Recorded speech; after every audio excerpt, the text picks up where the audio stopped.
ఉండేటప్పుడు బెండకాయ పులుసును, బెండకాయ ఫ్రైయే తెలుసండి. ఇక్కడికొచ్చిన తర్వాత చాలా రకాలు చేయొచ్చని తెలుసుకున్నాననమాట. బెండకాయ పులుసు ఈ విధంగా కూడా ట్రై చేయవచ్చు. ఎలా అంటే అది ఒక మిక్సీ జార్ తీసుకొని అందులో కొబ్బరి, ధనియాల పౌడర్, కారప్పొడి, వెల్లుల్లి ఏసి మిక్సీ కొట్టుకోవాలనమాట. ఈ బెండకాయలు కట్ చేస్తాం కదా! బెండకాయలు కట్ చేసుకుంటాం. వాటిని ముందునే వేయించుకోవాలి. టమాటాలు, ఉల్లిపాయలు అవి కూడా వేయించుకొని, ఈ బెండకాయలు వేయించిన బెండకాయలు యాడ్ చేసుకొని, పులుసు పోసుకొని, మిక్సీ చేసిన కారాన్ని యేసుకుంటే కొంచెంసేపు ఉడికించుకుంటే చాలా బావుంటదనమాట. మనం అందులో చింతపండు పులుసు కూడా యాడ్ చేసుకొని కొంచెంసేపు ఉడకనివ్వాలి. ఇలా చేస్తే పులుసు చాలా బావుందండి. నాకైతే ఇలా చాలా నచ్చిందనమాట. మా సైడ్ అయితే ఇలా చేసుకోరనమాట.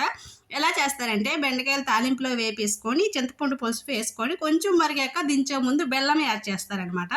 బెల్లం యాడ్ చేయడం వల్ల కొంచెం వేరే ఫ్లేవర్ వస్తది. మా సైడ్ అలా చేసుకుంటారు ఎక్కువ. మా సైడ్ పండించే రైస్‌కి కూడా అదే కాంబినేషన్ చాలా బావుంటది. ఇంకైతే ఇలా చేశానండి. చాలా బావుంది. ఇక్కడికొచ్చాక బెండకాయ పులుసు ఒకటి, బెండకాయ ఆలు ఫ్రై ఒకటి కొత్తగా నేర్చుకున్నాను బెండకాయ రకంలోన.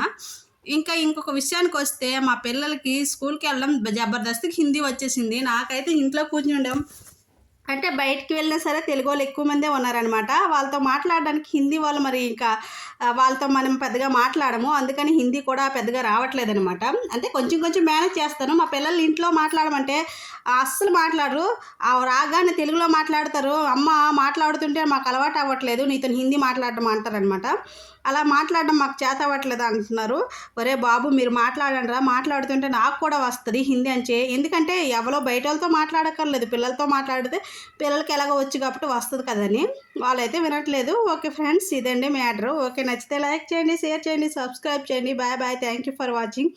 Like, share, subscribe. Thank you for watching. Bye bye.